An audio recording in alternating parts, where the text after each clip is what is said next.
The strong message is, and that's why I'm here at this 50th anniversary celebration, the strong message is that the ILO is present in Africa. The ILO feels a very strong responsibility towards meeting the challenges that Africa faces in the future. And we think that the issues that we deal with, which are issues of work, lie at the heart of Africa's future challenges. So, 50th birthdays are a good time to look back over your shoulder, to celebrate all the things you've achieved, but it's good to look forward and look at the challenges ahead, and we want to join in that reflection. If I may ask you to just look back very briefly over your shoulder over the past 50 years, I know you've been involved more on the labour movement side in the past.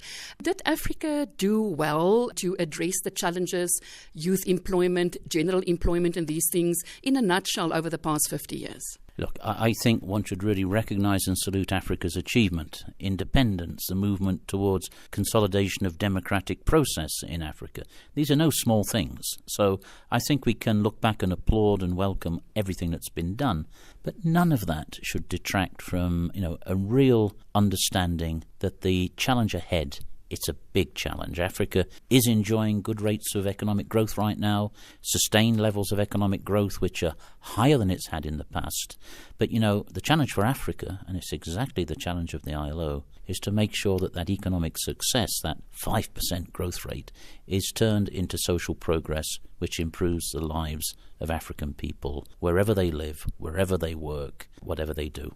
Now, sort of at the middle age of 50 years, Africa is regarded as the youngest continent. At the same time, it also, I believe, has a huge youth unemployment record. You also refer to economic growth, but this growth is also very unequally distributed. So how to deal with this now, planning for the next 50 years? Right. Africa is the youngest continent. It's got the youngest population in the world. And, people tend to say that's a great advantage. It gives you the demographic dividend, which means in future decades, Africa will have a higher percentage of its population of working age. And in general, the economists, those people that we try to understand, they say this is a great thing for economic growth and development. But the other side of the coin, I think, is if you don't find jobs for these young people, that demographic dividend turns into a whopping problem, because there's nothing more, I think, corrosive of social stability, fair development than mass youth unemployment. So Africa's challenge is to turn growth into jobs, particularly for its young people. And you're right, I think that the difficulty Africa faces is this unevenness. We tend to look at the resource base, natural resources which are driving African growth and say, look, this doesn't benefit everybody. With all of these fantastic natural resource wealth, only 1% of African workers work in that sector. So, you've got a driver of growth which nevertheless, on its own, is not going to provide sufficient quantities of work for people. So you've got to make the linkages. You've got to make that driver of growth serve a broader development path for Africa. And I think that's where work comes in, particularly as a central issue. I'm sure there's no easy answer to this. And I mean, my continent has got 54 countries, each with their own political structures and ways of dealing with things. But is there perhaps a way to deal with this unemployment in Africa, some golden thread that could be followed by countries? Yeah. Well, you're absolutely right. 54 countries, everybody's got their own realities. South Africa has got its own employment issues, its own realities. They're not reflected faithfully or absolutely in other countries. But I think there are some common threads, as you put it. I think that governments have to establish jobs as the central priority for their development processes right now.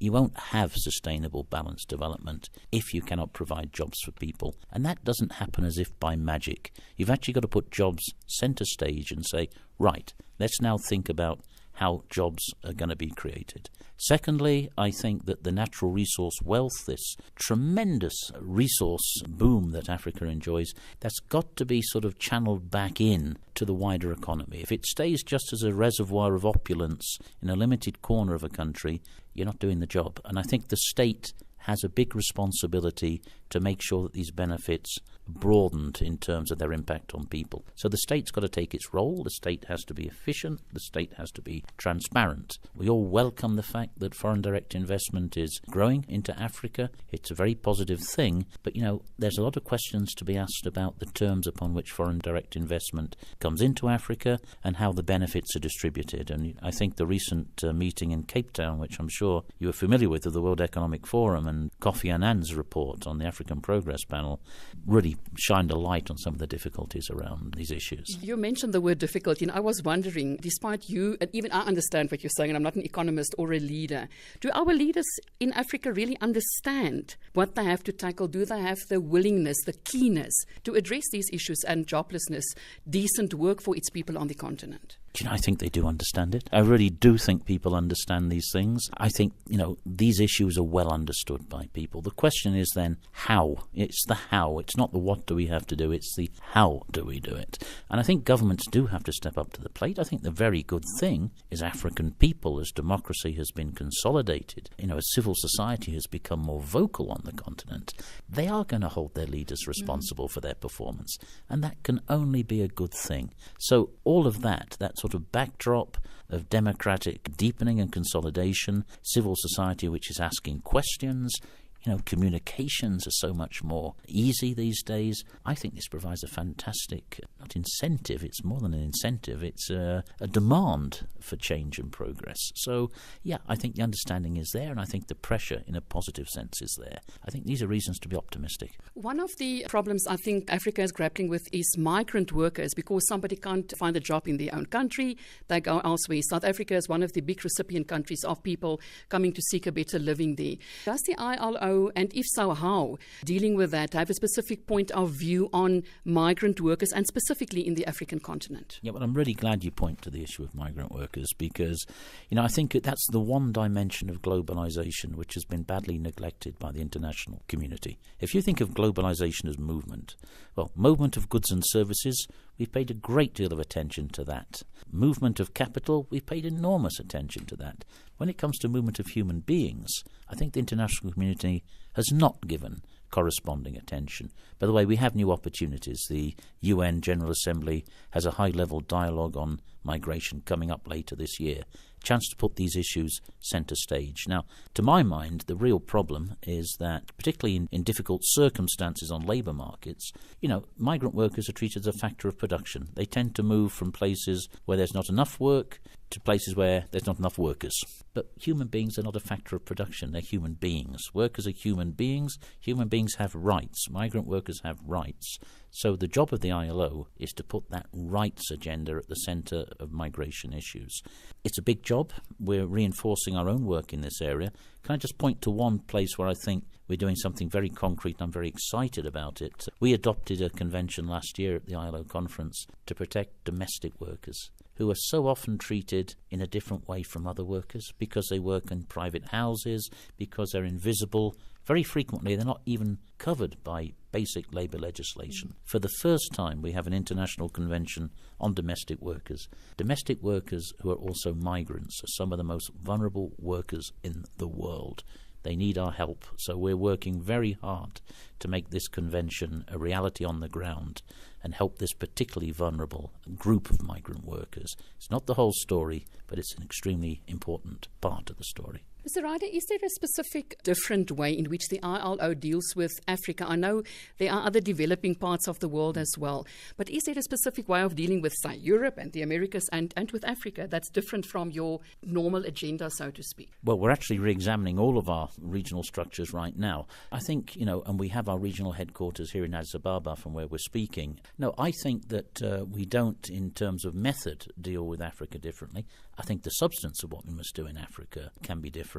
I'm very determined that the ILO's presence in Africa be strengthened. I recently appointed a Deputy Director General from Africa, and I think that's Gilbert Ongbo, former Prime Minister of Togo. We need to really grasp the realities in Africa, and here's perhaps a problem the ILO has known historically in Africa. We're an organisation tripartite, made up of governments, trade unions, and employers' organisations. Traditionally, the way we've worked for nearly 100 years has been much more adapted to the formal economy, industrial workforces, well-established institutions of labour. I know that most African workers are rural workers. I know that most African workers are informal workers. So we are actually putting the accent. We've established 8 priorities for the future of our organisation. We put rural workers and the formalisation of the informal economy right at the top of our agenda. So what we're doing, I think, is reorienting the substantive priorities of our organisation towards the issues that really matter in Africa. The other priorities are youth unemployment, small and medium-sized enterprises, labour inspection. They all speak to the African reality. So we're coming to meet Africa, I hope, in a new way. That's my ambition anyway. Now, I looked at your CV before I met you, and I see that you've come a very long way involved with trade unions, the International Confederation of Free Trade Unions, and then later on the International Trade Union Confederation. Yes, absolutely. So you exactly know how unions work. Yeah. Now, on the continent, and again in South Africa in recent times, many labour strikes, which I personally think is obviously very much union-related. How to deal with these occurrences on our continent? Yeah. Well, we've seen in South Africa in recent months some very sharp labour conflicts, and some, of course, with tragic consequences, which we all feel terrible about. And I have worked with South Africa's trade unions, COSATU, FEDUS and NACTU, for a long time, and I have the greatest admiration for them. You know, the first thing to say is labour conflict is a natural part of democratic, pluralist societies. You know, trade unions, governments and employers are there to work together. They're there to resolve divergent interests. The interests of an employer and a worker are not always the same. The ILO's way of working is to sit together and resolve those problems, as you do in NEDLAC in South Africa. I think South Africa has a lot to offer other African countries in terms of its experience of labour institutions, of tripartism, and industrial relations. I would like to see Africa develop stronger institutions of that nature. Let's not take conflict or strikes as something awful. I find the worst countries are the countries where there's never ever been a strike, because that means there's something wrong. That means workers' rights are not being respected.